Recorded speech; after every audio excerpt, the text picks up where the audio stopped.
Dios te bendiga y Dios te guarde. Bienvenidos a la Parashá Bereshit. Mi página vueltalagosto.org está en un proceso de transición. Todas estas cosas técnicas toman su tiempo. Mi página pues necesitaba un mantenimiento, una actualización y esto va a tomar un poco de tiempo, pero yo no puedo detenerme porque tengo que servirles y apoyarles en la parashá de la semana.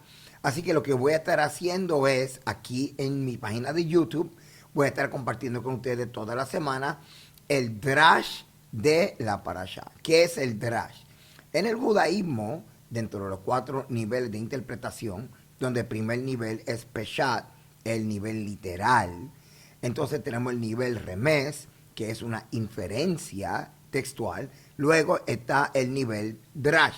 Drash es un comentario de aplicación ético, moral y espiritual de la parashá. Es como extraer, hacer una exégesis saludable y extraer una aplicación para nuestro día. ¿Cuál es el mensaje espiritual y práctico del texto? Y claro, el nivel más profundo, que es el nivel Sod, misterio, ahí encontramos el Mesías y el desglose de profecías y etcétera.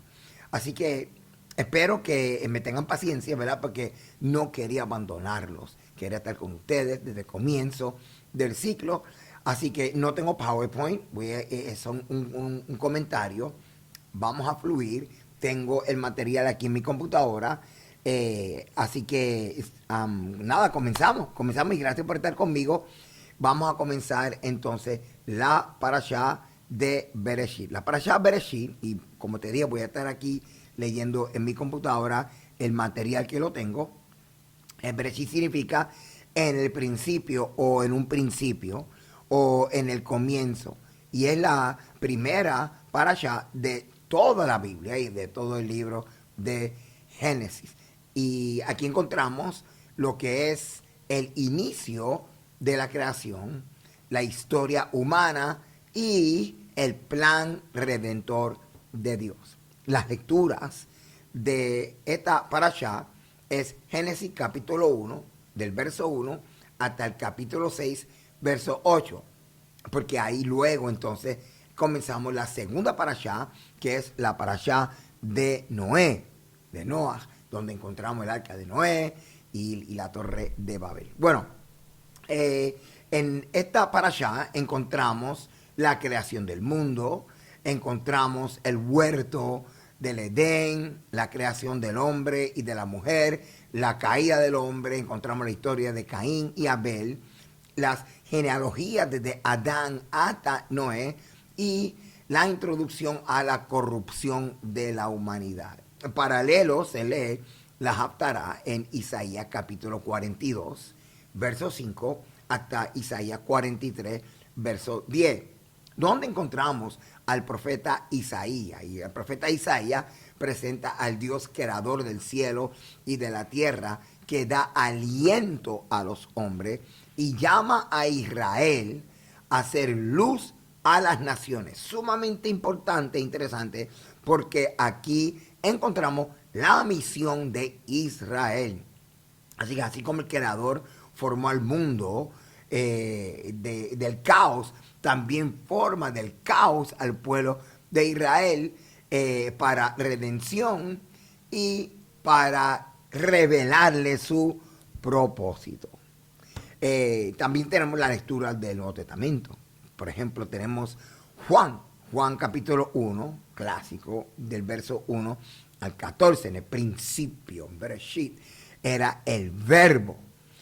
Así que relaciona a Yeshua como el verbo con el logos, el concepto del logos, que es la chispa inicial de todo pensamiento, lo que es el concepto de la razón de las cosas, la mediación entre Dios y los hombres, un concepto griego que encontramos en la literatura hebrea, que literalmente define a Yeshua como el verbo hecho carne o el verbo que testifica a la humanidad quién es Dios, qué es Dios, revela, porque nadie nunca ha visto a Dios. relaciona a la creación con Yeshua, como el logos divino y la luz verdadera entre los hombres.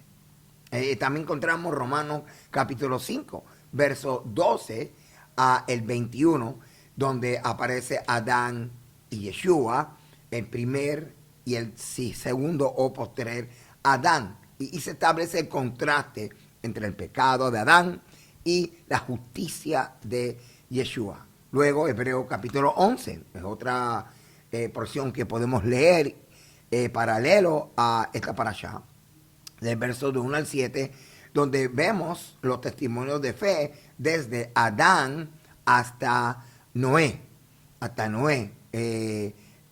Vemos también los primeros justos que vivieron por fe desde el inicio.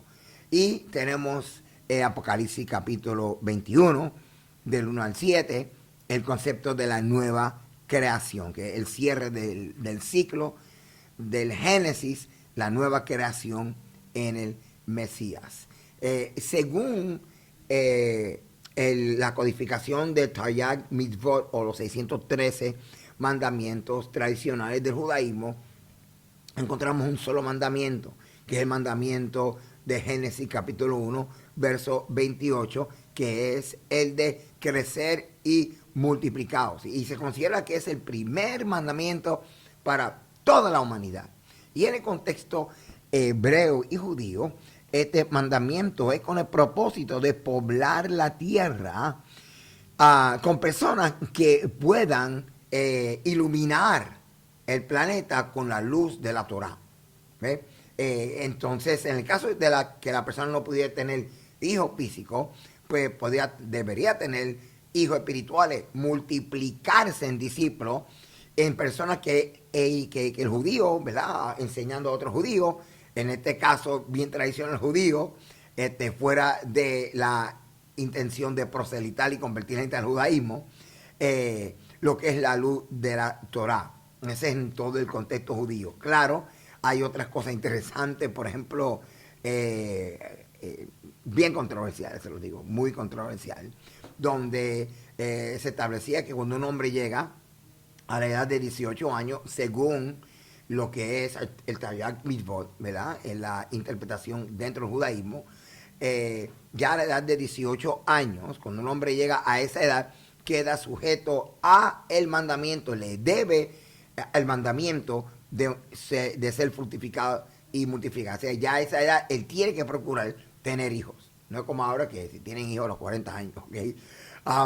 Así que para que un hombre pueda cumplir este mandamiento, pues establecieron en una ocasión de que tenía que tener por lo menos 2 hijos. Luego había una polémica de que si era un hijo y una hija, pero después se resolvió lo que se llama la casa de Gilel, un hijo y una hija. Pero luego, hermano, evaluando la evolución de la ética y hasta dónde realmente era práctico estas legislaciones, luego el judaísmo, ¿verdad?, fue revisando todas estas aplicaciones que la tradición le estaba dando a este mandamiento, y se percataron que eran un poquito rígidos, porque imagínate, si un hombre tenía cinco niñas y no tenía un niño ni una niña, pues decirle, tú no estás obedeciendo el primer mandamiento y tienes la casa llena de nena, pues como que no la hace, ¿qué está pasando aquí? Pues en ese sentido, pues comenzaron a traer legislaciones y actualizar el asunto. Y mira, si no se podía tener hijo e hija, lo importante es tener hijos y de enseñar la Torá.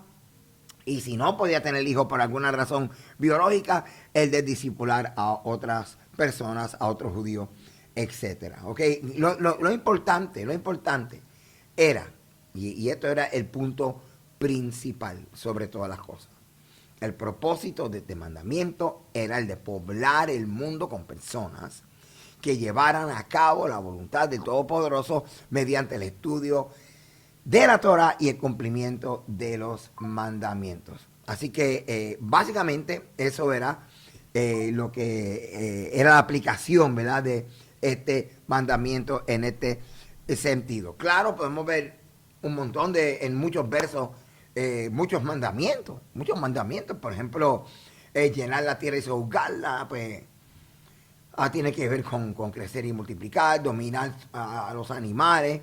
La aplicación, hay una aplicación espiritual hasídica, bien esotérica en el judaísmo, que dominar los animales aplica dominar el animal de uno. Tú sabes, es como el Señor diciendo, mira, acabo de crear al hombre y le estoy dando todo el planeta Tierra. No lo dañe. Y para que no lo dañe necesito que domines la bestia, el salvaje, el animal que hay en ti, ¿ok? Fíjate que... Y este es un punto bien interesante porque a veces uno se pregunta, ¿verdad? Y bueno, por lo menos yo no tanto porque lo tengo claro, pero sí me han hecho esta pregunta. Si Dios es tan bueno y Él es tan perfecto y Él nos escucha a todos, es algo que tendríamos que estudiar. ¿Por qué hay tanta maldad en el mundo? O sea, ¿por qué hay tanta maldad? ¿Por qué a una niña tan pequeña le dio cáncer? ¿Por qué un niño cogió una pistola de su papá y sea por accidente o lo que sea, mató a su hermanita de 2 años? ¿Por qué un joven entra a la escuela con un rifle y dispara y mata a 5 o 6 niños? Todas estas tragedias, ¿por qué hay tanta hambre en el mundo? Tantos niños que mueren de hambre. Entonces, yo siempre le contesto de la siguiente forma. Y estaba esperando esta para allá para como que hablar de este tema. Y es lo siguiente. Si tú le regalas una casa a tu hijo y esa casa hay que pintarla, hay que darle mantenimiento, el jardín, el patio, hay que recortar la grama, hay que darle mantenimiento, le regalas un carro, hay que cambiar el aceite y filtro, hay que darle mantenimiento. Y de repente tú regresas a los 2 años a ver cómo le va con la casa, a ver cómo le va con el carro. Y tú ves que la grama está alta, y ahí está sabandijas, y el patio está perdido, la casa está sin pintar, el carro, pues, se rompió el motor porque nunca le cambió el aceite. Y de repente lo que hay es algo caótico. Parece una casa embrujada. Podemos decir que el papá fue malo. Podemos echarle la culpa al papá. O fue que el hijo que recibió el regalo de la casa y el regalo del carro no lo cuidó, no le dio mantenimiento. ¿Sabe que los hijos son regalos de Dios? ¿Y qué hemos hecho con nuestros hijos? ¿Qué hemos hecho con nuestro cuerpo? ¿Qué hemos hecho con nuestras finanzas? ¿Qué hemos hecho con nuestro tiempo? ¿Qué hemos hecho con nuestras relaciones? ¿Cómo tú estás cuidando a tu esposa? ¿Cómo estás cuidando a tu esposo? ¿Cómo estás cuidando de tu trabajo? ¿Cómo estás cuidando el patio de tu casa? Entonces, sería interesante pedirle a Dios sabiduría. Señor, dame sabiduría para cuidar todos estos regalos que tú me has dado.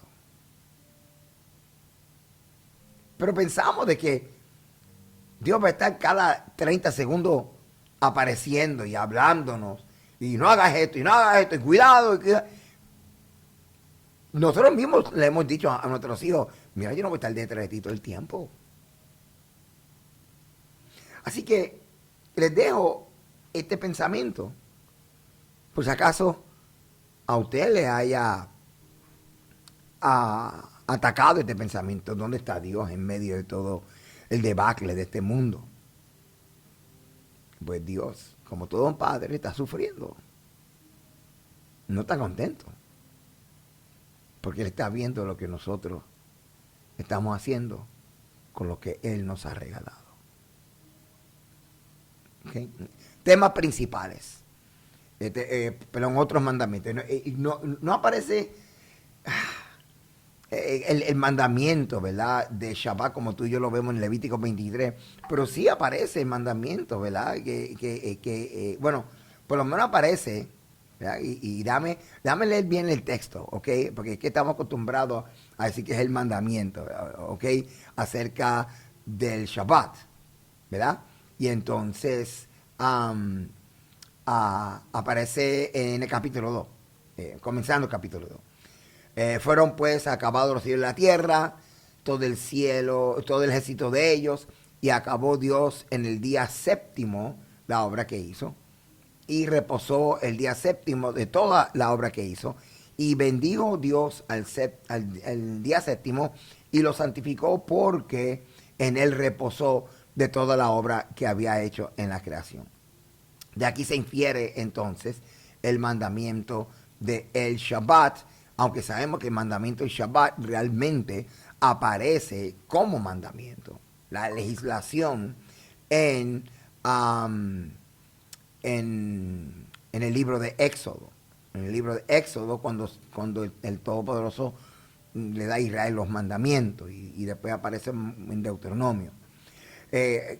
Así que aquí lo que aparece es la santificación, el reconocimiento del séptimo día dentro del proceso de la creación. Temas que aparece aquí en esta parashá. El tema principal es la creación del universo. Dios crea el mundo y aunque no es ex nihilo,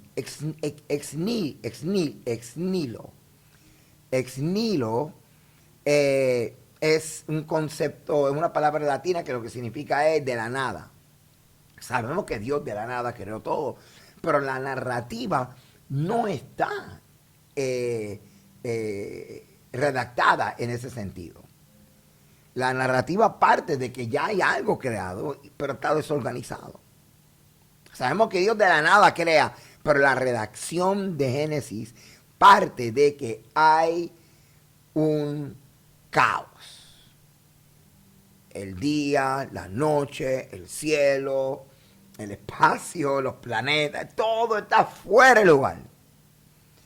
Y entonces el Todopoderoso comienza a organizar todas las cosas, ponerlo en su lugar, porque Él está diciendo, el día donde está no funciona, la noche donde está no funciona. Así que lo que estamos viendo los primeros versos es una reorganización de los elementos del universo, de tal manera que caos se disipe y orden sea lo que se esté definiendo en el universo, dando lugar a que todo lo que tenga que funcionar, funcione en toda su plenitud. El día funcione en sus horarios, la noche funcione en sus horarios, el sistema solar, los planetas, el planeta girando, funcione como debe de funcionar para que exista un calendario para establecer el periodo de cada día, el periodo de cada mes, el periodo de cada año, etcétera, ¿ok? Y hay una aplicación, hablando de Drash, a nuestra vida, que comenzando un nuevo ciclo, lo que Dios nos está diciendo es que meditemos áreas de nuestra vida donde Dios necesita que nos organicemos. En todas las áreas de nuestra vida. Es como cuando comenzamos el nuevo año en enero y uno hace esta reflexión. Y eso pues es una aplicación, ¿verdad? Práctica personal dentro de lo que es la narrativa de los primeros versos de Génesis. Ahora, existe una controversia porque hay muchos, pero muchos relatos o versiones de la creación. Hay muchas versiones de la creación y si me pongo a decirle, hermano, hay un montón de versiones de la creación de Bereshit, de Génesis, y uno dice, pero y no fue algo exclusivo de la Biblia. Sí y no, sí y no. Por ejemplo, hay versiones en el año 2600 a.C. En Sumer, eh, para el año 1800, acadio, babilónico. Tenemos otra para 1700 también acadio, tenemos una versión egipcia, tenemos 4 versiones egipcias, tenemos una fenicia de 1200 antes de Cristo, ahí donde encontramos a Baal, a Mot, y muchas de las deidades que luego aparecen en Canaán. Y tenemos una versión de los hititas, de los persas con el zoroastrismo. Incluso más tarde tenemos una versión de los griegos, lo que se llama teogonía. Así que todas estas versiones de la creación y también versiones del diluvio aparecen en las literaturas antiguas. Uno de los autores que yo leo bastante desde hace mucho tiempo, John Walton. John Walton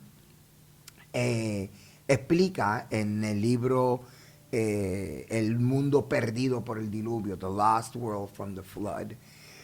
Ahí es donde él explica el concepto del río cultural. El río cultural, donde él dice que toda la raza humana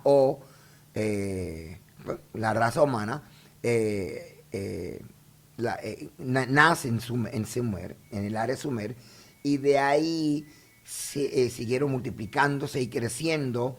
Y así que imagínate, desde Sumer, subiendo por todo Mesopotamia, hasta Irak, hasta los hititas, Siria, bajando por Canaán, lo que hoy es Israel, y hasta Egipto, ¿verdad? Todo ese arco por el Mediterráneo. Y así que se crea como un movimiento de naciones, ¿verdad? Un río cultural, lo que se llama un río cultural. Así que una nación va transformándose en una nación diferente, pero van preservando tradiciones. Y John Walton dice, fíjate, al final del día todos tienen muchas tradiciones e historias y versiones de cómo comenzó el mundo, cómo fue creado el universo en común por causa de este fenómeno, porque todos nacen en la misma raíz de la cuna de la civilización. ¿Okay? Y él lo llama el río cultural. El río cultural. También él habla acerca de un concepto que se llama ambiente cognitivo. El ambiente cognitivo, que eso es lo que él utiliza para explicar que la Biblia no es una copia, como decimos nosotros, un plagio de otras historias de antigüedad.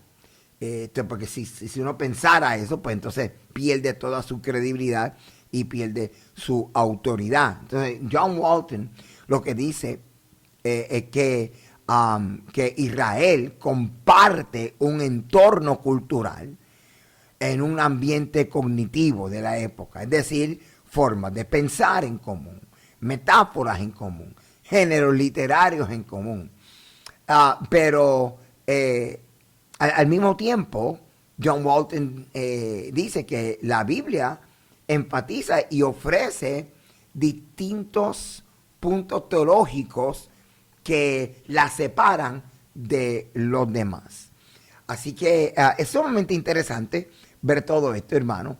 Y esto nos confirma de que la Biblia refleja la realidad histórica, No es un libro de historia, pero refleja la realidad histórica de lo que se llaman las cunas de las civilizaciones y el desarrollo de las culturas. Lo vemos que está contenido en la escritura y vemos que es un Dios que le está hablando a todas las culturas de la raza humana desde el principio.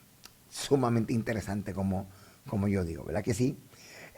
Aquí en este libro de Génesis vemos este momento cuando Adán y Eva, al fallarle al Señor, al pecar, porque el Señor le dijo, no toques este árbol, todos los árboles puedes tocar menos este, y tocaron el árbol que no tenían que tocar, y a través de este relato que encontramos en segundo y tercer capítulo de Génesis, lo que estamos viendo aquí es el principio que trae muerte al planeta Tierra, muerte que se convierte en el enemigo número uno del hombre. Muerte vino por causa del pecado. Adán y Eva pecaron y a través de el pecado, de violar el mandamiento que Dios le había dicho de no tocar el árbol, entonces muerte entra al planeta Tierra. Y muerte ahora viene siendo la fuente de contaminación principal que impide que el hombre esté en la presencia de Dios.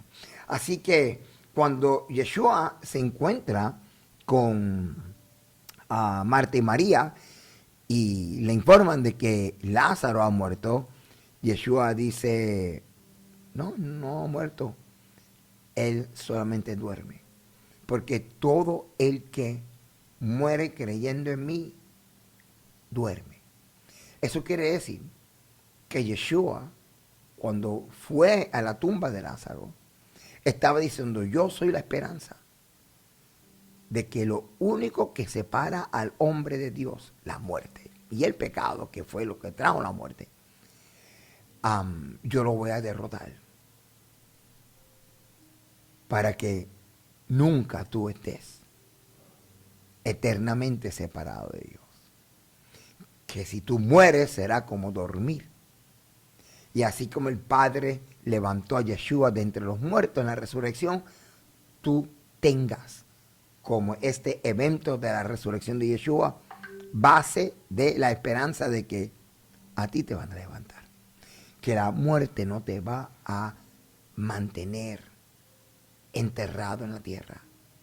Porque el Padre, levantando a Yeshua entre los muertos, derrotó la muerte. Nos demostró que Él tiene el poder sobre la muerte. Tú y yo, por causa de nuestros delitos, nuestros pecados, merecemos la muerte. Pero cuando morimos confiando de que el Padre nos perdona a través de Yeshua y viendo lo mismo que Él hizo con Yeshua, lo puede hacer con nosotros, nosotros tenemos que morir en esa esperanza, confiando y creyendo que no nos vamos a levantar, descansando en nuestra justicia. Porque yo hice aquello, yo me porté bien, no. Todos somos malos. Y todos merecemos morir, cerrar los ojos, sin ninguna esperanza de que algún día los vamos a abrir y que vamos a poder estar aquí en la tierra otra vez, con cielo nuevo y tierra nueva y con nuestros familiares. Pero la misericordia del Señor es tan grande. Y toda esta provisión Él lo trae ya desde el libro de Génesis. Génesis capítulo 3, verso 15, donde aparece esta profecía de que el Señor, el Mesías, Yeshua, aunque será herido en la cabeza, como cuando le pusieron la corona de espina, Yeshua herirá a la serpiente en el pie. Lo va a aplastar. Y bueno, hermano, tengo tantas cosas que decir, pero espero que este comentario y los temas le haya sido de bendición. Y lo que quiero es simplemente, pues, unos comentarios de la parashá, traer los temas y que usted pueda entrar a través de esta información que te estoy dando a estudiar la la parashá y seguirnos durante toda la semana mientras seguimos estudiando semana tras semana los tesoros de la Escritura a través de la parashá semanal. Gracias por estar conmigo, comparte con tus amistades aquí en mi página de YouTube y seguimos aprendiendo más acerca de la bendita Torah del Todopoderoso. Dios te bendiga, Dios te guarde y nos veremos la próxima parashá. Shalom.